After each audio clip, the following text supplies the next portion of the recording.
Good morning to all of you. So in this video I am going to discuss about oral anticoagulants. Oral anticoagulants are used for the treating and preventing the venous or arterial thrombotic, and these oral anticoagulants examples are your well-known examples in oral anticoagulant is warfarin, there is a dicumarol, another agents, there is another acinocumarin, there is a phenydione. These are the anticoagulant agents, and these are the anticoagulant agents which are the antagonist of vitamin A, that is the natural coagulant. So these agents, how they are showing their actions, they are particularly inhibiting the vitamin K epoxide reductase enzymes, epoxide reductase enzymes, and due to inhibitions of these enzymes vitamin K epoxide reductase, vitamin K dependent clotting factors will not form. Vitamin K dependent clotting factors like your factor 2, factor 7, factor 9, factor 10. These are the vitamin K dependent clotting factors. So these factors will not activated, and ultimately your coagulations will not happen, right? So these are the mechanism of these warfarin, dicumarol, acinocumarin, and phenydione. And problems with these agents, major problem is ADR is bleeding. Bleeding is the major problems with these agents, and particularly these agents you have to be used to particularly in these agents warfarin, you have to be adjust the dose of the warfarin, and you have to be give the dose according to the INR. INR is a international normalized ratio, international normalized ratio, and this ratios you can calculate by calculating INR is equal to your prothrombin time of patients divided by prothrombin time of reference or normal controls.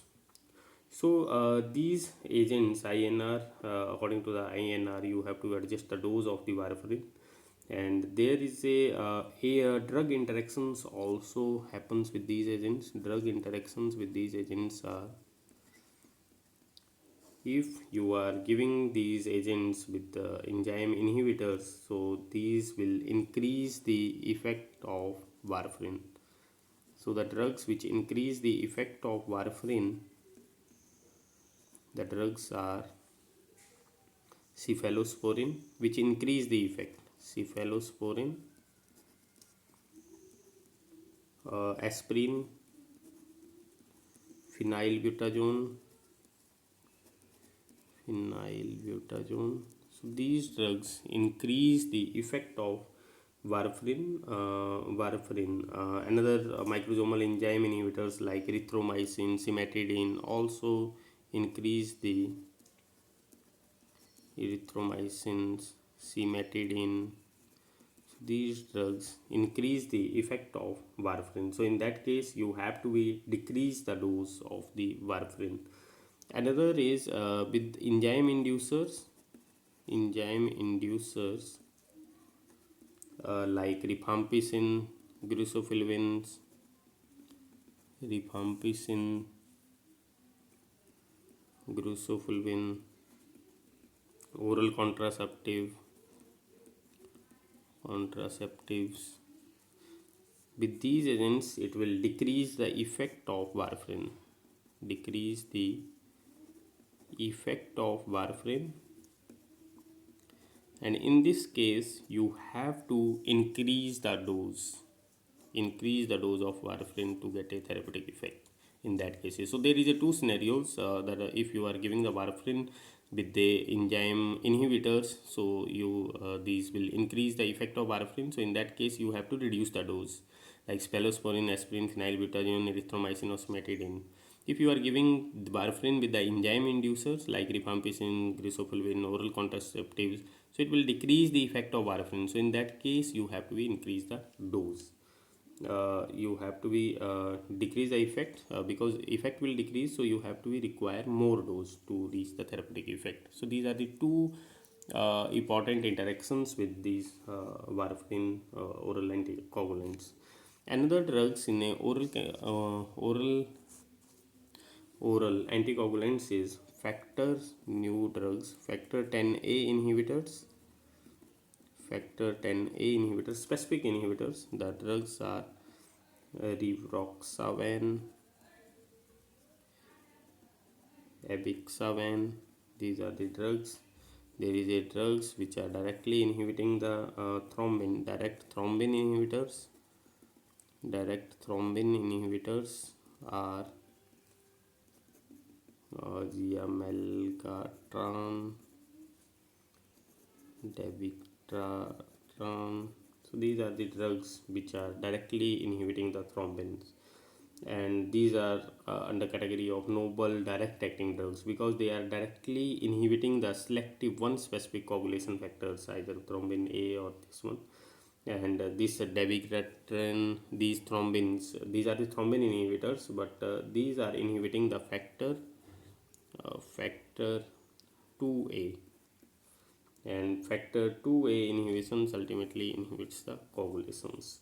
And these drugs are discovered, reached into the market in 2008 approximately, and it prevents the conversion of fibrinogens into a fibrins, and then clot formation will not happen. It will reduce the risk of the stroke.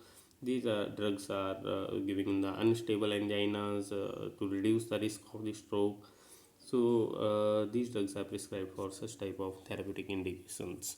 So again, I am repeating, major problems with the oral anticoagulant is your bleeding problems. There are another areas also, so like it can lead to a thrombocytopenias. It can lead to other reactions also, but major problem is this one. Another anticoagulants which are in your syllabus is heparin. We are next is heparin, and heparin.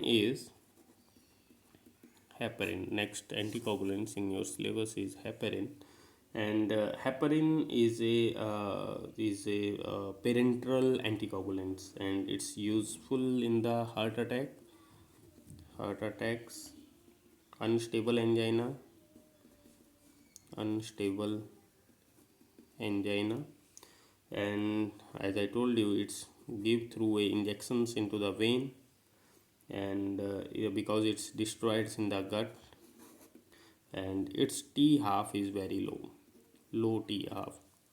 Its T half is very low. So I'm just this page I am turning out. I hope you people are able to see about the heparin. So heparin, as I told you, this heparin, just one second. Yes, heparin is useful in the heart attack. It's good. It's a safe drug during the pregnancy. Safe drug in pregnancy. It's included in the WHO essential list of medicines. Essential list of medicines, and it's discovered around 1936 around. And contraindications of heparin is this is contraindicated with those who are risk of bleeding. Anticoagulants are contraindicated particularly who are the risk of bleeding, person who are risk of bleedings, like persons who have uncontrolled blood pressures, liver problems. So for these, it's a contraindicated. ADRs of heparin is problem with heparin is bleeding. Bleeding is a common problems. Then there is a pain at the injection site because it's we are going a intra injection sites. Pain can be happens. Uh, platelets can be low, we call thrombocytopenia. Thrombocytopenia, also the ADRs related to heparin, thrombocytopenia. Antidote of heparin is, I hope you people know, protamine sulfate, and antidote of warfarin is vitamin K, right? And this heparin is also plays in physiological process. It's also in the body in physiological process. It's stored in the mast cells, is stored in the mast cells, but in physiological systems it's not playing a role as a anticoagulants. It's just a playing as a defense mechanism against foreign particle. So whenever any injury will happen, this mast cells releases this heparin at the site of injury, at the site of injury, and it defends against the foreign particles, defense against foreign particles. It's its normal physiological role. But as a drug, it's a used as an anticoagulant, and mechanism of actions as a anticoagulants. This heparin, what it do? Heparin activates the antithrombin 3, antithrombin 3, and this antithrombin 3, what it do? It inactivates, inactivate thrombin, factor 10A,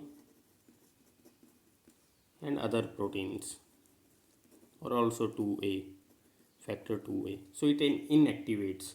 So heparin, what it heparin do? Heparin accelerate the inactivation process by binding to antithrombin 3. It binds with and accelerate this process. Means it inactivate the inactivate thrombin, factor 10A, and other proteins, or factor 2A. So this is its mechanism of actions of heparin, and already I have discussed about ADRs and contraindications.